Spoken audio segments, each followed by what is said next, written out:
এখন হাতের মুঠোয় লাল বাবা রাইস। এখন থেকে লাল বাবা রাইস অনলাইনে ঘরে বসে অর্ডার করুন। লাল বাবা রাইস, লাল বাবা অনলাইন, অর্ডার করুন আজই।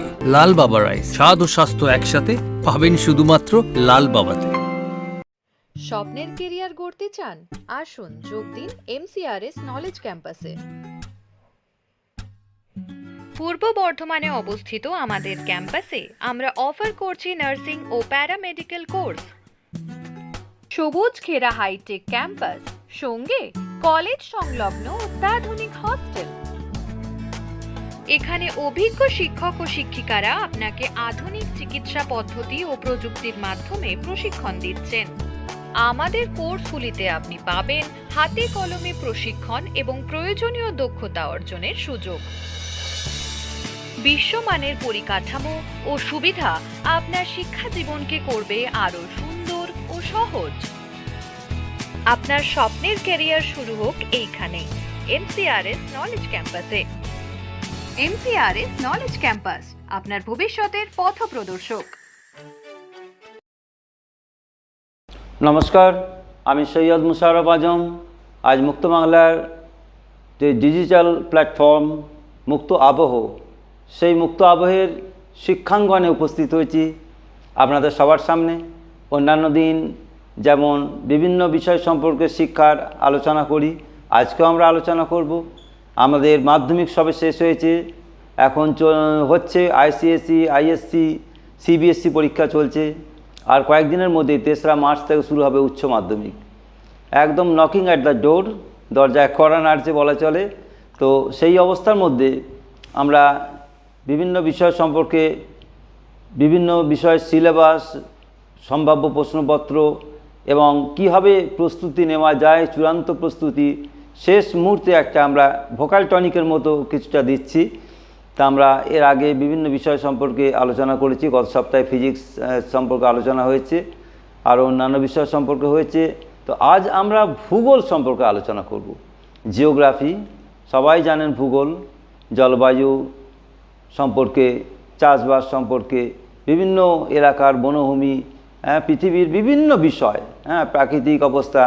তো সেই সব কিছু মিলিয়ে আজ আমরা পৃথিবীটাকে আমরা হাতের মুঠোয় নিয়ে এসেছি ভূগোলের মাধ্যমে।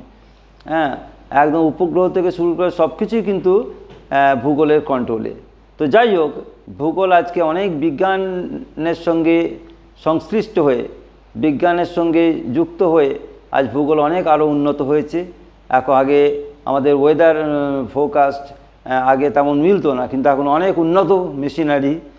তার জন্য আমরা অনেক আগে থেকে বলে দিতে পারছি যে কবে বৃষ্টি হবে, কবে হবে না, কোন দিন শুকনো থাকবে, কীরকম সব কিছুই আর কি। তো যাই হোক, শীত গ্রীষ্ম সব কিছু অনেক আগে থেকে আমরা মোটামুটি অনুমান করতে পারছি। এই ভূগোলের দৌলতেই এগুলো উন্নত গবেষণার ফলে ভূগোলের এটা সম্ভব হয়েছে। তো আজকে আমরা উচ্চ মাধ্যমিকের প্রস্তুতি সম্পর্কে আলোচনা করব। ভূগোলে অনেক ভীতি থাকে অনেকের মধ্যে, কিন্তু সেই ভীতি কী করে কাটানো যায়, কি করে সুন্দরভাবে উত্তর দেওয়া যায়, সাধারণ ছাত্রছাত্রীরা কীভাবে উত্তর দিতে পারবে, এবং যারা আরও ভালো রেজাল্ট করতে চায় তাদের আরও ভালো কী করে রেজাল্ট হবে, কীভাবে পড়লে, কীভাবে উত্তর লিখলে, সে সম্পর্কে আমরা বিশদ আলোচনা করব। তো আমাদের মধ্যে আজকে উপস্থিত রয়েছেন মেমারি VM ইনস্টিটিউশন ইউনিট 1-এর ভূগোল বিষয়ের শিক্ষক, অত্যন্ত গুণী শিক্ষক, অভিজ্ঞ শিক্ষক শেখ মোহাম্মদ সেলিম। তাকে আমি স্বাগত জানাই আমাদের স্টুডিওতে। তো তিনি আজকে আলোকপাত করবেন এই বিষয় সম্পর্কে। তো তার কাছে তিনি যে স্কুলের শিক্ষক, আজকে একটুখানি আলোচনা আগে স্কুলের বিষয় একটু করে নিই। Memari Vidyasagar Memorial institution unit 1, দুটো ইউনিট আছে। তো ইউনিট 1-এর তিনি শিক্ষক, অত্যন্ত একটা নামকরা স্কুল, আমাদের বর্ধমান লাগোয়া। তো এই মেমারি VM ইনস্টিটিউশনের থেকেই ভালো ভালো ছাত্রছাত্রী অনেক ফলাফল করেছে। অরিত্র রয়েছে, এর মধ্যে সৌরভ রয়েছে। অরিত্র মাধ্যমিকে প্রথম স্থান, এবং সৌরভ মাধ্যমিকে তৃতীয় স্থান, উচ্চ মাধ্যমিক অষ্টম স্থান।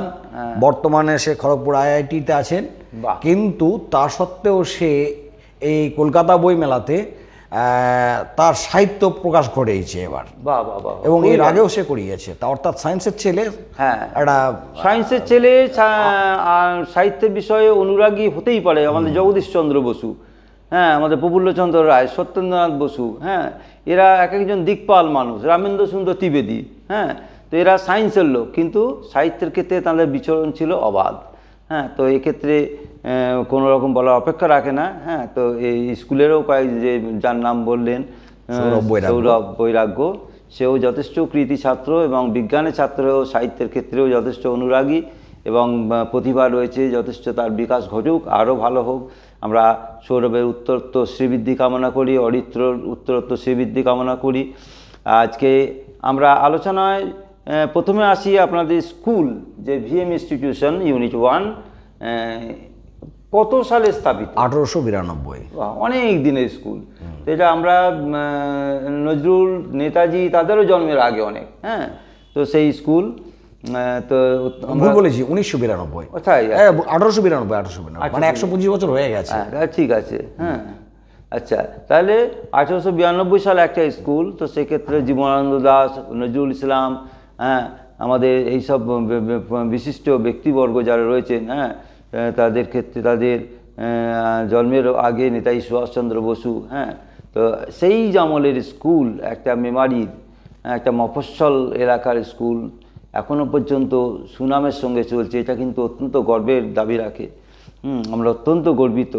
তো এই স্কুল প্রতিষ্ঠা নিশ্চয়ই কোনো একটা বিশেষ কারণে হয়েছিল। স্বাধীনতা তখন যুগ, তখন বিপ্লবী যুগ, হ্যাঁ, তখন ভারত পরাধীনতার যুগে নিশ্চয়ই ওই এলাকার মানুষরা চেষ্টা করেছিলেন, সচেতন হয়েছিলেন একটা সুন্দর শিক্ষা প্রতিষ্ঠান গড়ে তোলার জন্য ছাত্রছাত্রীদের শ্রীবৃদ্ধির লক্ষ্যে।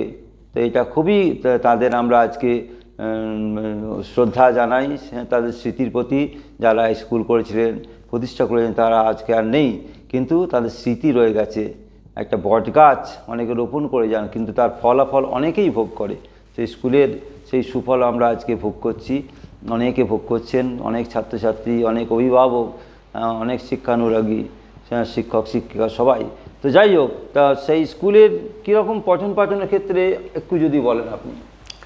পঠন পাঠন এটা দীর্ঘদিনের স্কুল। মূলত এই স্কুলে মাধ্যমিক স্তরই ছিল। পরবর্তীতে 1988 সালে এই স্কুল দুটো ভাগে বিভক্ত হয়ে যায়, ইউনিট 1 এবং ইউনিট 2। জায়গার সংকীর্ণতা, ছাত্রের চাপ। ইউনিট 1 বেশ কিছুদিন মাধ্যমিক স্তরে ছিল, তারপরে আবার উচ্চ মাধ্যমিক স্তরে উন্নীত হয়। উচ্চ মাধ্যমিক স্তরটা বর্তমানে কোয়েড, মাধ্যমিক স্তরটা বয়েজ।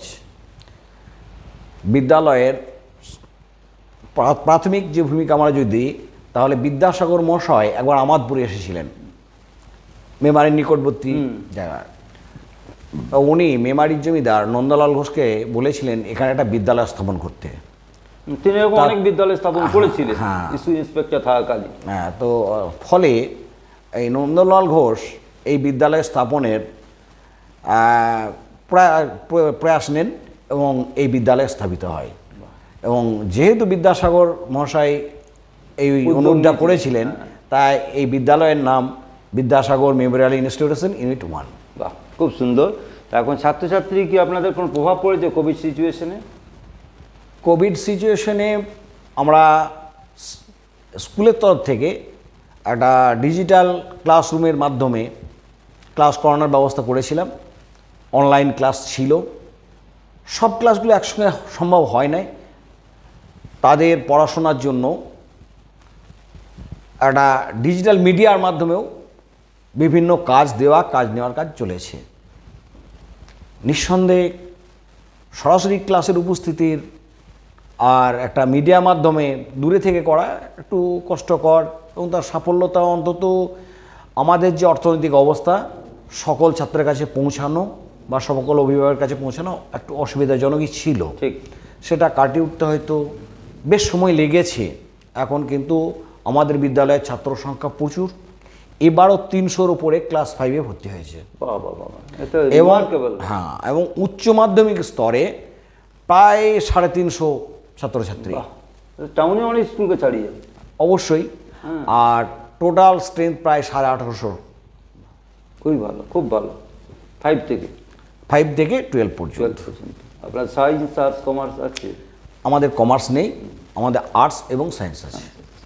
একটা মফস্বল এলাকার স্কুল এত অত্যন্ত গুরুত্বপূর্ণ যে এটা অত্যন্ত সুনামের এবং গর্বের যে ওই স্কুলে ক্লাস 5-এ 300 ছাত্রছাত্রী এবং এইচএসেও হ্যাঁ 300-350 উপরে। হ্যাঁ, তার 350-র ওপর। এটা প্রায় 2000 ছাত্রছাত্রীকে নিয়ে চলছে স্কুল। এটা অত্যন্ত গর্বের। হ্যাঁ, এটা অহংকার আমাদের, যে মেমারির আমার একটা স্কুল, বিদ্যাসাগরের স্মৃতিধন্য স্কুল, স্মৃতি বিজড়িত স্কুল। সত্যি তার আশীর্বাদ নিশ্চয়ই আছে স্কুলের প্রেক্ষাপটে, এই স্কুলের জন্য, এবং সেক্ষেত্রে আমরা খুব গর্বিত। তার নামাঙ্কিত একজন মনীষী, বাংলার যিনি লিপির প্রবর্তক, বাংলা লিপির প্রবর্তক, বাংলা ভাষা বর্ণপরিচয়ের যিনি স্রষ্টা এবং বাংলা ভাষাকে আধুনিক গদ্য ভাষার তিনি জনক, তাঁর দৌলতেই আজকে আমরা করে কর্মে খাচ্ছি বাংলা ভাষা নিয়ে। তো কয়েকদিন গতকালকেই আমাদের 21শে ফেব্রুয়ারি ভাষা দিবস পালিত হলো। সারা রাজ্য জুড়ে, প্রতিবেশী বাংলাদেশ এবং আসাম, ত্রিপুরা, সর্বত্র বিভিন্ন পৃথিবীর অনেক দেশেই বাঙালি যেখানে আছে সেখানেই, বাংলা ভাষাভাষী যেখানে আছে সেখানেই উদযাপিত হয়েছে। আমাদের দেশের বিভিন্ন এলাকায় হয়েছে। তো সেই বিদ্যাসাগরকে আমরা আজকে স্মরণ করছি। এই সুন্দর একটা ফেব্রুয়ারি মাসে ভাষা আন্দোলনের মাস, আন্তর্জাতিক ভাষা দিবসের মাসে যার স্মৃতি বিজড়িত এমন একটা সুন্দর স্কুল স্থাপিত হয়েছে এবং 1892 সালে এখনও বীর বিক্রমে স্কুলে গিয়ে চলেছে। তার প্রধান শিক্ষককে, সহকারী শিক্ষক, সমস্ত পরিচালক মণ্ডলী, ছাত্রছাত্রী, শিক্ষাকর্মী সবাইকে আমি ধন্যবাদ জানাই আমার একটা স্কুল সুন্দরভাবে এগিয়ে নিয়ে যাওয়ার জন্য। অনেক কিছু প্রতিষ্ঠা করা সহজ, কিন্তু ধরে রাখা খুব কঠিন। তো ধরে রেখেছেন তারা। তো যাই হোক, এই স্কুলে কোভিড সিচুয়েশনে কোনো প্রভাব পড়েনি, যেখানে অনেক স্কুলের ছাত্র সংখ্যা খুব কমে গেছে, অনেক স্কুল উঠে গেছে, প্রাইমারি স্কুল এরকম হয়েছে। তো এই স্কুলে তার নিজের গরিমা বজায় রেখেছে। তো এই স্কুলের আপনি ভূগোল শিক্ষক এখন, এর আগে আপনি কোন কোন স্কুলের শিক্ষকতা করেছেন? আমি 1996 সালে মুর্শিদাবাদ, মালদা, একদম শেষ প্রান্তে বর্ডার প্রায় সেরকম জায়গায় সুতি 1-এ বংশবাটি হাই স্কুলে প্রায় 3 বছর শিক্ষকতা করেছি। পরবর্তী সময়ে লালবাগ সিংহি হাই স্কুল, সেটা আবার 1856 সাল, অর্থাৎ সিপাহী বিদ্রোহের প্রাককালে সেই স্কুলে আমি দীর্ঘ প্রায় 4 বছর 8 মাস চাকরি করেছি। খুব ভালো।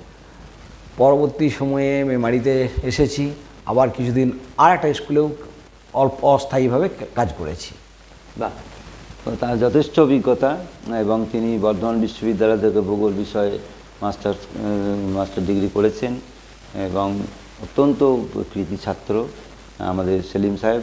তো তার কাছে এবারে উচ্চ মাধ্যমিক আমাদের বললাম যে নকিং অ্যাট দ্য ডোর। তো সেই সম্পর্কে ভূগোলকে, অনেক গ্রামীণ এলাকার ছেলেদের ভূগোলের প্রতি একটা ভীতি থাকে। অনেকে জিওগ্রাফি অনার্স নিতে যায় না, অঙ্ক আছে এই ভয়। তো যাই হোক, এই ভূগোলের ভীতি কীভাবে কাটিয়ে একে কীভাবে আকর্ষণীয় করে তুলছেন ছাত্রছাত্রীদের মাঝে, একটু যদি বলেন। আমি ভূগোলের শিক্ষক, গর্ব করেই বলি যে স্কুলের টোটাল যদি রেজাল্ট দেখা হয় তাহলে তো ভূগোল এগিয়েই থাকে। বাহ, ভূগোল এগিয়েই থাকে। কেন ভূগোল এগিয়ে থাকে? ছেলেদের সাধারণ ধারণা কিছু আছে। আমরা দুটো ভাগে ভূগোলকে যেহেতু, এমনি তাদের নিজস্ব জ্ঞান আছে, আমার মধ্যে দৌলত এবং পারিপার্শ্বিক জ্ঞান আছে। ধান চাষ তারা জানে, আলু চাষ তারা জানে, গম চাষ তারা কিছু না কিছু জানে। তার সঙ্গে সঙ্গে শুধুমাত্র আমাদের একটু করে আগুনটা জ্বালিয়ে দেওয়া, এতে অনেকটা কাজ হয়ে যায়। নলেজটা পুরোপুরি রয়েছে, যেটা আমাদের শহরের এলাকার ছেলেদের থাকে না। আপনাদের এলাকাতে প্র্যাকটিক্যাল নলেজ আছে, সামান্য একটুখানি ধরিয়ে দেওয়া। হয়তো আউট হয়ে যাবে, কী করে আউট হবে না, সেই এটা একটু টেকনিকটা দেখিয়ে দেওয়া। আর কোনখানে বলটা খেললে একটু আরেকটু ভালো যাবে, বলটা কোনখানে ডিফেন্সটা ভালো হবে। তো এইভাবে সুন্দর করে শিখিয়ে দেওয়া। হ্যাঁ, এটা কিন্তু আপনার কাজটা করেছেন। হ্যাঁ, কাজী ভূগোল এগিয়ে আছে, এটা কিন্তু স্কুলের শুধু সুনাম নয়, সেলিম সাহেবের সুনাম এবং ছাত্রছাত্রীদের যে প্র্যাকটিক্যাল নলেজ তারও আমাদের অবশ্যই সুনাম করতে হয়, প্রশংসা করতে হয়। তো এটা খুবই ভালো লাগছে। তো এবারে যে এই যে ভূগোল, হ্যাঁ, যে ক্লাস 12-এর আমাদের এইচএস হবে তো 2025-এ, তো সেক্ষেত্রে প্রাকৃতিক ভূগোল রয়েছে, অর্থনৈতিক ভূগোল রয়েছে। তো আপনি এই যে ভূমিরূপ চ্যাপ্টার 1-এ, হ্যাঁ, ভূমিরূপ গঠনকারী প্রক্রিয়া, হ্যাঁ, তো বিভিন্ন বিষয় সম্পর্কে আপনি আলোচনা, চ্যাপ্টার 1-এ কী কী বিষয় সম্পর্কে আপনি একটু যদি বলেন যে ভালো কোন কোন ইম্পর্টেন্ট কী কী বিষয়। আমি প্রথমেই এবার যারা ক্লাস 12 পরীক্ষা দিচ্ছে তাদের শুভেচ্ছা জানাচ্ছি, তাদের আশ্বস্ত করছি যে তোমরা যা প্রিপারেশন নিয়েছো একদম সেই প্রিপারেশনের উপরে দাঁড়িয়ে তোমরা পরীক্ষা দাও, তোমাদের সফলতা আসবে, ভয় নেই। ভূগোল এই জায়গাটা দুদিন আগেও ছেলেরা প্রশ্ন করেছিল যে স্যার কি হবে। আমি বললাম তোমাদের যা প্রস্তুতি আছে তাতেই তোমরা যাও। এখন আমি যদি ছাত্র হতাম তাহলে একই প্রশ্ন করতাম। একদম আমি ওদের কয়েকটা দুটো ভাবে ভাগ করে নিই। একটা হলো যারা 80-র উপরে মার্কস তুলবে, আর একটা মোটামুটি স্তরে থাকবে। একদম এ তো বাস্তব যে সবাই একই স্তরের নয়, নয়। ফলে নিচের স্তরে কোনো বিষয়ে ভালো, অন্য বিষয়ে ভালো, সে হয়তো পড়াশোনা না করে খেলাধুলা করে, সাংস্কৃতিক ক্ষেত্রে তার ভালো প্রতিভা আছে। হ্যাঁ, সবাই একরকম হবে কোনো কথা নেই, এবং সব কটা বিষয়ই কিন্তু প্রতিভা, সবই প্রতিভা, এবং সব জায়গায় সে রিচ করতে পারে। তো নিশ্চয়ই আপনি এটা বলছেন। হ্যাঁ, তো এক্ষেত্রে যারা 80 উপরে 90, 96, 98 এরকম নাম্বার পাবে, এমনকি 100ও পায় উচ্চ মাধ্যমিকেই, এর রেকর্ড আমাদের স্কুলে আছে। মাধ্যমিক তো পাই, হ্যাঁ, এইচএসও হয়। তাই এই রকম ছাত্রছাত্রীদের তো আমাদের খুব গাইডের দরকার নেই, তারা গোটা বইটাই দেখে, কিন্তু বইও পড়ে। হ্যাঁ, রেফারেন্স বইও পড়ে, যেটুকু আটকায় সেটুকু শিক্ষকদের সাহায্য নেন। এক্ষেত্রে আমরা অনেকটাই উদার। ব্যক্তিগত ফোন নাম্বারও দেওয়া আছে, তোমার সমস্যার জন্য তুমি বাড়িতেও ফোন করতে পারো। ঠিক। এইবার আমাদের পিছিয়ে পড়া কিছু ছেলে যারা শিক্ষার দিক থেকে একটু দূরে থাকতে চায়, বা আমরা অতটা আগ্রহ তাদের গ্রহ প্রথম থেকে করতে পারিনি, তাদের ক্ষেত্রে আমরা কয়েকটা চ্যাপ্টার নির্দিষ্ট করে দিই। প্রাকৃতিক ভূগোলটা ওদের কাছে একটু টাফ, কিন্তু অর্থনৈতিক ভূগোলটা ওদের কাছে সহজ। অতএব প্রথমের দিকেই চাপটা দিয়ে দিই যে তোমরা অর্থনৈতিক ভূগোলে চলে যাও। এখানে যে কৃষি, এখানে যে শিল্প, ইকোনমিক জিওগ্রাফি, হ্যাঁ, এখানে যে কৃষি, এখানে যে শিল্প, তুমি কৃষির উপরে বেশ কিছু উত্তর তুমি নিজে করতে পারবে, শিল্পের উপর বেশ কিছু উত্তর তুমি তৈরি করতে পারবে। আবার আছে জনবসতি, জনসংখ্যা, চ্যাপ্টারটা তুলনামূলক সহজ। এই 3টে চ্যাপ্টার তুমি ভালো করে গুছিয়ে নাও অর্থনৈতিক ভূগোলে। এখান থেকে তুমি দুখানা প্রশ্ন পেয়ে যাবে। তাহলে ব্রড প্রশ্ন দুখানা তুমি পেয়ে গেলে একদম। এবং এখানে যে প্রশ্নের বন্টন আছে আমাদের, সেটা হলো প্রথমেই অবজেক্টিভে এমসিকিউ আছে 1 গণিতে 21 খানা, আর 2 এসিকিউ আছে, অর্থাৎ সংক্ষিপ্ত উত্তরের মধ্যে 1 গণিত 14 আর 21 35 নাম্বার হয়ে গেল। এই 14 আর 21 এই যে 3-4 খানা চ্যাপ্টার আমরা নির্ধারণ করে দিই লোয়ার স্তর বা একটু যারা দূরে থাকে তাদের জন্য, সেখান থেকেই তারা মোটামুটি 40%-এর উপরে নাম্বার তুলে দিল। প্র্যাকটিক্যালের ক্ষেত্রে আমাদের স্কুলের গুরুত্বটা একটু বেশি আছে। ছেলেমেয়েরা সত্যিকারের কথা প্রজেক্টটাও হাতে কলমে করে। বাহ, অন্যকে এখন তো অনেক জায়গায় অন্য কিছু করি না। আমি নিজে ব্যক্তিগতভাবে ছেলে মেয়েদের ভিতরে শুধু প্রজেক্টটাকে কয়েকটা দেখে কয়েকটা প্রিন্ট আউট বার করে নয়, তুমি করো, আমি তোমাদের সাহায্য দিচ্ছি, তোমরা সে সাপেক্ষে সংগ্রহ করো, তোমার ছবিটা খাতায় আঁটো, তুমি কি কি কাজ করছো সেটা খাতায় আঁটো, সে সাপেক্ষে বিশ্লেষণ করো। একদম। তারা অত্যন্ত উৎসাহী। জাস্ট কয়েকদিন আগে আমি ফ্লোচার্ট, অর্থাৎ শহরের ওপর যানবাহন সমস্যা, তার চাপ কতখানি, তা নিয়ে বিভিন্ন জায়গায় করালাম। অত্যন্ত আগ্রহ, সেটাই তোমরা খাতায় দেবে। একদম। গত বছরে আমি জীববৈচিত্র্যের ওপরে সরাসরিভাবে ওদের বেশ কিছু কাজ করিয়েছিলাম, ঠিক, তাতে ওরা অনেকটা আগ্রহী। আর আমি আবার একটু গাছ গ্রুপের লোক। একদম।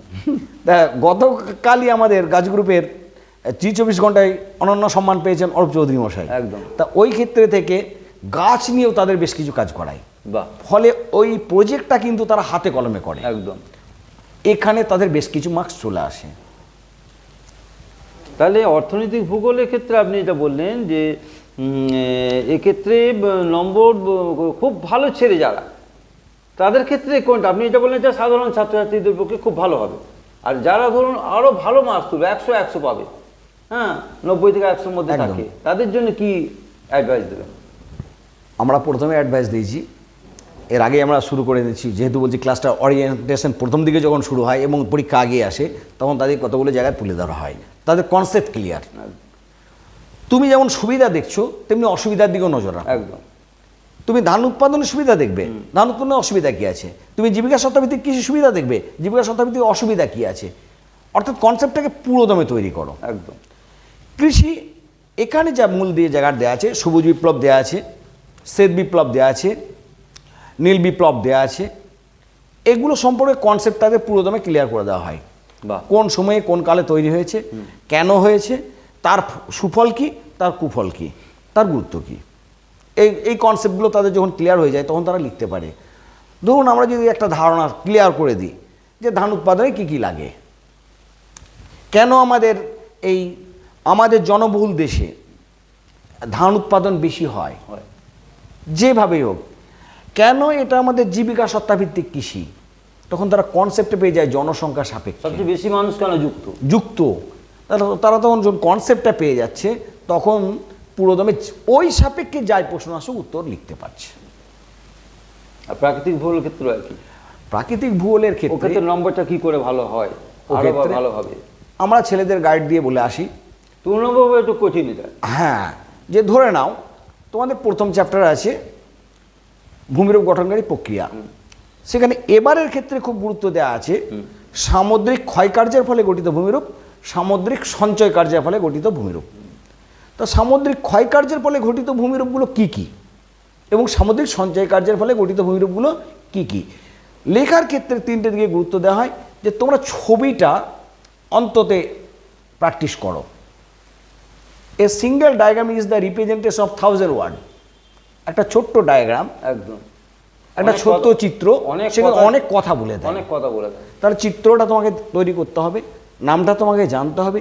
2, প্রত্যেক প্রশ্নের উত্তরের ক্ষেত্রে তার উদাহরণ দেওয়ার চেষ্টা করো, ফলে নাম্বারটা তাদের বেড়ে যায়। এখানে এখন জল নির্গমন প্রণালী, মৃত্তিকা সৃষ্টি কারণ, ক্ষয়চক্র, বায়ুমণ্ডল, হ্যাঁ, জীব বৈচিত্র্য, এইসব চ্যাপ্টারগুলো আছে। এতে কি বড় প্রশ্ন না ছোট প্রশ্ন, এমসিকিউ? প্রত্যেক ক্ষেত্রে এমসিকিউ এসিকিউ তো থাকে, বড় প্রশ্নও রয়েছে। এখন বড় প্রশ্নের মানটা কীরকম, বর্তমান সময়ে আমাদের যে কাউন্সিল, এই কাউন্সিল বেশি নাম্বার পাক ছাত্রছাত্রীরা পড়ে সেটাও চাচ্ছে, কিন্তু প্রশ্নের মান হচ্ছে 7 × 5, অর্থাৎ 5টা উত্তর করতে হবে, প্রশ্নের মান 7, 35। এই 7-এর বিভাজনটা আছে 4+3, কোথাও আছে 5+2, কোথাও আছে 3+2+2। ফলে নামে ব্রড হলেও উত্তর কিন্তু ভেঙে দিতে হচ্ছে। নম্বর পাওয়ার সুবিধা, নাম্বার পাওয়ার অনেক সুবিধা, শুধু কনসেপ্টটা থাকলেই সে পারবে। আর ভূগোলে অঙ্কের মতো নম্বর একদম, হ্যাঁ ঠিক বলেছে, ফুল মার্কস পাবে একদম। ওই যে কনসেপ্টটাই দেওয়া হয়েছে, তুমি প্রাকৃতিক ভূগোলে যখনই যাবে তুমি সংজ্ঞা দাও, একদম ক্লিয়ার করো, ছবি দাও, উদাহরণ দাও। আর উদাহরণ একটু ছবি দিলে সেখানে মার্কসটা আরো বেড়ে যাচ্ছে। হ্যাঁ, সব ক্ষেত্রেই।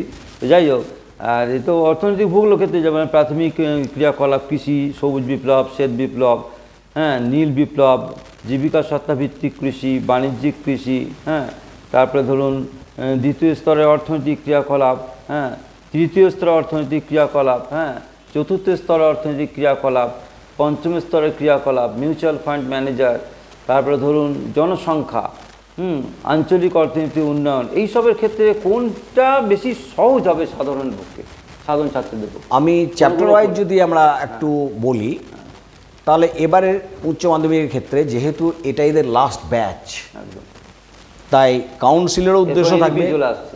হ্যাঁ, এরপরে সেমিস্টার পদ্ধতি হচ্ছে। একদম।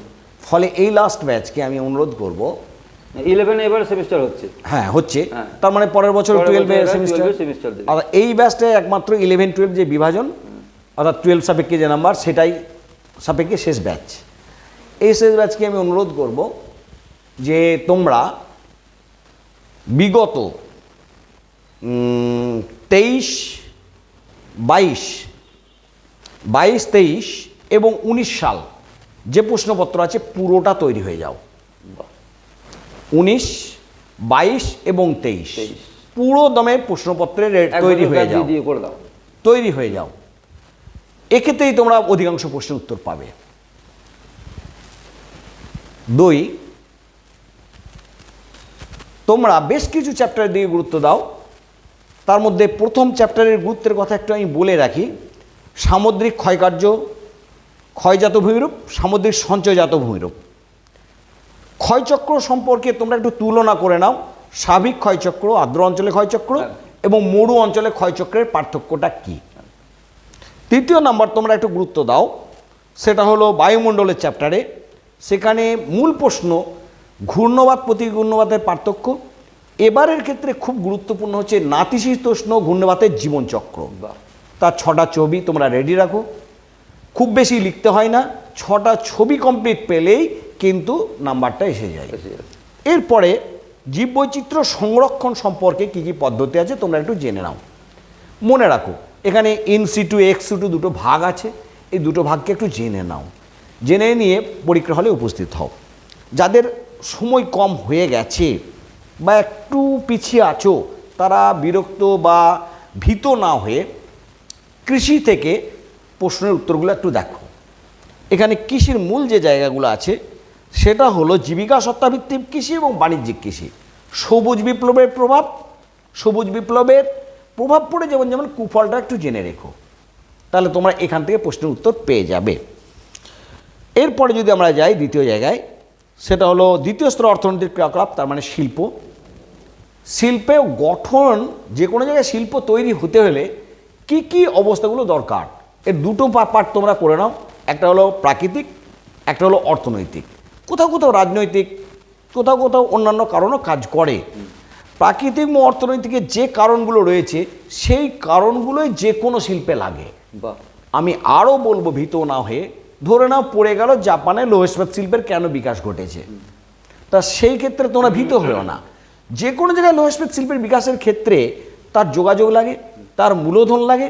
তুমি সেখানে শিল্প বিকাশের কারণগুলো জেনে এসেছো। কাঁচামাল, জল, এগুলো তোমার লাগবেই, এগুলো কমন লাগবে। মোটামুটি তুমি মোটামুটি ওই কনসেপ্টটাই দাও, কিছু নাম্বার পাবেই। তুমি পাবেই। কনসেপশন যদি থাকে তাহলে কোনো রকমের কনসেপ্টের ক্ষেত্রে যেভাবে সামান্য একটু সে যদি বুঝিয়ে লেখে, হ্যাঁ, ধারণাটা দেখবে পরীক্ষক, তার নম্বর পেয়ে যাবে। আর তোমাদের তো ধারণা আছে জাপান উন্নত দেশ, একদম স্বাভাবিকভাবে তার প্রযুক্তি উন্নত। এবার তোমরা এও জানো যে জাপানের লৌহ ইস্পাত তেমন পাওয়া যায় না, তাকে আমদানি করতে হয়। অর্থাৎ দেখা যাবে যে একটার সঙ্গে আরেকটা রিলেটেড আছে। তোমরা ভীত না হয়ে উত্তর করো। আমাদের এখানকার লৌহ ইস্পাত শিল্প কি করে, কি কি পরিবেশ আছে জানেন। আমাদের আসানসোলে, বার্নপুরে, হ্যাঁ, বা অন্যান্য জায়গাগুলো গড়ে উঠেছে, জামশেদপুর, হ্যাঁ, কী করে গড়ে উঠেছে এগুলো তো পরিষ্কার আমাদের হয়ে যাচ্ছে। কৃষি, এত আমরা কৃষি যে হচ্ছে, কৃষির সাফল্যের কারণ কি? হ্যাঁ, সেচ ব্যবস্থা উন্নত থাকলে বেশি কৃষি হবে, কয়েকবার চাষ হবে। হ্যাঁ, সেক্ষেত্রে এ হবে, তারা যদি সেই আইডিয়াটা থাকে যে কোন বৃষ্টিপাতে, কত বৃষ্টিপাতে কোন চাষ ভালো হয়। চায়ে যেমন একদম ঢালু জমি, সেখানে জল দাঁড়াবে না, এই যে কনসেপশনটা, হ্যাঁ, এগুলি যে মিনিমাম কনসেপশন থাকে, গ্রামের ছেলে চাষবাসে করে, তারা তো আরও ভালো জানবে এগুলি। শিল্পর ক্ষেত্রে ধরুন এখন বর্তমান সময়ে পেট্রো রসায়ন শিল্পটাকে খুব গুরুত্ব দিতে হবে। এবং বর্তমানে আর একটা শিল্প খুব গুরুত্ব পাচ্ছে, একটা খাদ্য প্রক্রিয়াকরণ শিল্প আমাদের পশ্চিমবঙ্গের ক্ষেত্রেও খুব গুরুত্ব পাচ্ছে। মূলত যেখানে কৃষির উন্নতি আছে, কৃষিজ দ্রব্য ভ্যারাইটিস হয়, সেখানে কিন্তু খাদ্য প্রক্রিয়াকরণ শিল্প গুরুত্ব পাচ্ছে। কারণ একটু দেখে রাখো। আবার আলু চাষ যেখানে বেশি, পটেটো চিপস তো করে উঠবে। স্বাভাবিকভাবে আপনার আরও বিষয় রয়েছে, সেটা বলবো রেডিমেড বস্ত্র। একদম, আমরা যে কোনো জায়গায়, যে কোনো বড় বড় শোরুমে চলে যাচ্ছি, রিলায়েন্স, অমুক তমুক ইত্যাদি, ভিমার্ট। তা তোমাদের তো এটাই তো জানা আছে যে প্রচুর পরিমাণে বড় মল তৈরি হচ্ছে। এখানে সহজেই গিয়ে আমরা আমাদের সুবিধা মতো সঙ্গে সঙ্গে বেছে নিতে পারছি, বাজারটা এখানে সঙ্গে সঙ্গে বেছে নিতে পারছি। আমার যেমন দরকার, ওরা বাজার তৈরি করছে, যেমন মাপের মার্কেট করছে, আমরাও সেটা সঙ্গে সঙ্গে পেয়ে হয়ে যাচ্ছি। যাচ্ছে। তাহলে এই পেয়ে যাচ্ছি শুধু নয়, আমাদের অর্থনৈতিক উন্নয়নটাও কিছুটা ঘটেছে। একদম। তাই এটা বস্ত্র বয়ন বা রেডিমেড কাপড় বা বস্ত্র তৈরির ক্ষেত্রে একটা সুবিধা দান করেছে। এই কারণগুলো একটু দেখে রাখো, তাহলে উত্তর কিন্তু করতে পারবে। জনসংখ্যা বৃদ্ধির কারণগুলো, কোন অঞ্চলে কেন জনসংখ্যা বেশি, কেন কম, একটু তুলনা করে রাখো। নদী অববাহিকা একটা বড় অবশ্যই সেখানে সব কিছু সুবিধা পাচ্ছে, সুবিধা পাচ্ছে, নদীর জলপথ পাচ্ছে, সমভূমি সমতল পাচ্ছে, সেখানে সব কিছু চাষবাস শুধু নয়, যোগাযোগ, তার বাসস্থানটাও সে নির্মাণের সুবিধা পাচ্ছে, তার যোগাযোগের সুবিধা পাচ্ছে, আবার সে সেটা বিক্রি করতেও পারছে, অর্থাৎ বাজারও পাচ্ছে, কারণ এখানে জনসংখ্যাটাও বেশি, রাস্তাঘাটটা পেয়ে যাচ্ছে। ফলে তোমার জানা আছে অনেক কিছু, তুমি শুধু মাথাটাকে একটু ঠান্ডা রেখে কাজ করো, কোনো সমস্যা নেই। এবারের ক্ষেত্রে তোমাদের ধারণা তোমরা যেটুকু করেছো তাতেই তোমরা বেরোবে। একদম। হ্যাঁ, এটা ধরুন মিডিউকার ছাত্ররাও ভালো নম্বর পেতে পারে, যেভাবে আপনি বললেন এবার যা অবস্থা আছে। আর তাহলে কোনো ভীতির কোনো কারণ নেই, ভীতির কোনো কারণ নেই। হ্যাঁ, তো ভূগোলে আরও বেশি নম্বর, মানে খুব ভালো নম্বর যেটা আপনি সেটা বললেন, হ্যাঁ, কী করে পাওয়া যায়, হ্যাঁ, আরও যদি কিছু টিপস দেন। এমসিকিউ এর ক্ষেত্রে 4টে অপশন থাকে, জানা মাত্রই উত্তর না দিয়ে 4টে যে অপশন থাকছে 4টে অপশনকে একটু কম্পেয়ার করবে। এই কম্পেয়ার করলেই উত্তর বেরিয়ে আসবে। নিজে একটু পড়া থাকলে যেমন সুবিধাজনক, কিছু কিছু প্রশ্ন থাকলে একটু কম্পেয়ার করে নির্দিষ্ট জায়গায় যেতে হয়। এখানে বেশ কিছু পাঠ রয়েছে। গ্রাফের ক্ষেত্রে এখানে গ্রাফের সুবিধা খুব একটা নেই, উচ্চ মাধ্যমিক অন্তত 12-এর ক্ষেত্রে তার ইয়েতে আছে, প্র্যাকটিক্যালে আছে। ফলে প্র্যাকটিক্যালের ধারণা তো তোমাদের রয়েছে, সেক্ষেত্রে অসুবিধা নেই। তাহলে ভূগোলে মোটামুটি আপনি যেভাবে বললেন এভাবে করলে ভালো নম্বর পাবেই। হ্যাঁ, যারা ভালো আরও ভালো পাবে। হ্যাঁ, এবং সাধারণ ছাত্রছাত্রীদের পক্ষেও পাস করার কোনো অসুবিধা নেই। এমসিকিউটা আছেই, তারপরে ভেঙে ভেঙে প্রশ্ন হচ্ছে, সেগুলো কনসেপশনটা যদি থাকে কাজে লাগাতে পারলে যথেষ্ট ভালো। এবার হলদিয়া শিল্পাঞ্চলটা খুব গুরুত্বপূর্ণ। অর্থনৈতিক উন্নয়ন অঞ্চল যেগুলো আছে তাদের মধ্যে হলদিয়া শিল্পাঞ্চলটা গড়ে ওঠার কারণ, তার সমস্যা, তার সুবিধা, তার গুরুত্ব, এটা একটু দেখে যাওয়ার জন্য অনুরোধ করব। খুব সুবিধা, এবং ওরা জানে, ক্লাস 10 থেকে জেনে আসছে যে কেন হলদিয়া বন্দর গড়ে উঠেছে, স্বাভাবিকভাবে রিলেটেড হলদিয়া শিল্পাঞ্চল কেন গড়ে উঠলো। আর কোনো প্রশ্ন যদি বলেন, খুব ইম্পর্টেন্ট দু একটা প্রশ্নের ক্ষেত্রে মোটর গাড়ি নির্মাণ শিল্পটা একটু দেখে যাবে, এর মধ্যে অধিকাংশ এসে যাবে। বায়ুমণ্ডল থেকে বলে দিয়েছি যে ঘূর্ণবাত, প্রতিভ ঘূর্ণবাত, আর নাতিশীতোষ্ণ ঘূর্ণবাতের জীবনচক্র, জনঘনত্ব বৃদ্ধির কারণ, অসম জনবন্টনের কারণ। অসম জনবন্টনের কারণটা ওদের নিজেদেরই জানা আছে, সবগুলোই অ দিয়ে শুরু করতে হবে, স দিয়ে শুরু করতে হবে, সুবিধা অসুবিধা, মানে সবকটাই জানা, অ আর স, কোনো অঞ্চলে কেন বাড়ছে, অন্য অঞ্চলে কেন কমছে, বিরূপ জলবায়ু, অনুকূল জলবায়ু, উন্নত যোগাযোগ, অনুন্নত যোগাযোগ, আর অনুকূল না থাকলে সেখানে, প্রতিকূল থাকলে সেখানে কম হবে স্বাভাবিকভাবে। যাই হোক, আমরা খুব গর্বিত, আনন্দিত। আমরা এতক্ষণ ধরে শুনলাম, হ্যাঁ, আমাদের ভূগোল বিষয়, উচ্চ মাধ্যমিক ভূগোলের যে পরীক্ষা 3 তারিখ থেকে শুরু হচ্ছে, 3 তারিখ থেকে উচ্চ মাধ্যমিক শুরু হচ্ছে, তারপরে ভূগোলের পরীক্ষা, কয়েকটা পরীক্ষার পরে। হ্যাঁ, তো আমরা আজকে এই ভূগোলের প্রস্তুতি কিভাবে ছাত্রছাত্রীরা নিচ্ছে, কীভাবে নেওয়া উচিত, হ্যাঁ, এবং কীভাবে নম্বর খুব ভালো হবে, হ্যাঁ, এবং কীভাবে প্র্যাকটিক্যাল ভালো হবে, হ্যাঁ, ভূগোলে, আবার সাধারণ ছাত্রছাত্রী মিডিওকাররা মোটামুটি একটা সন্তোষজনক নম্বর পাবে, এ বিষয়ে খুব সুন্দরভাবে, হ্যাঁ, সিলেবাসটা খুব সুন্দরভাবে বলে দিলেন, ইম্পর্টেন্ট সাজেশন দিলেন, এবং কীভাবে প্রশ্ন লিখতে হবে, কীভাবে নম্বর বেশি পাওয়া যাবে, হ্যাঁ, তো কীভাবে ভীতি কাটানো যাবে, এত সুন্দরভাবে বললেন। আমাদের মধ্যে উপস্থিত ছিলেন এতক্ষণ ধরে শেখ মোহাম্মদ সেলিম, তিনি মেমারি ভিএম ইনস্টিটিউশন ওয়ানের একজন ভূগোল শিক্ষক, প্রথিতযশা শিক্ষক, এবং দীর্ঘদিন ধরে তিনি শিক্ষকতা করছেন। এতক্ষণ তার নিশ্চয়ই তার এই আলোচনায় তোমরা যারা ছাত্রছাত্রী আছো তারা উপকৃত হবে আশা করছি। আমি সৈয়দ মুশাররফ আজম এতক্ষণ ছিলাম। আমি আমাদের মুক্ত আবহের পক্ষ থেকে আমাদের সেলিম সাহেবকে জানাই আন্তরিক অভিনন্দন, ধন্যবাদ, আমিও শুভেচ্ছা।